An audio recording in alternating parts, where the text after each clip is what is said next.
Okay, notice all the horizontal line noise at ISO 8000 of this S-Log3 footage on the A7S.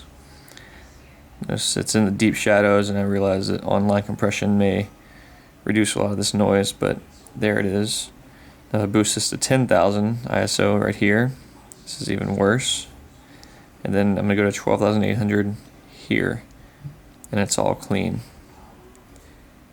Now I'm going to go back to 10,000, and strangely it's still all clean, even though it was just noisy. And at 8,000 right here, it's back again. And now I'm going to go back from 8,000 back to 10,000, which is worse now. And then back to 12,800, in which case it's clean again.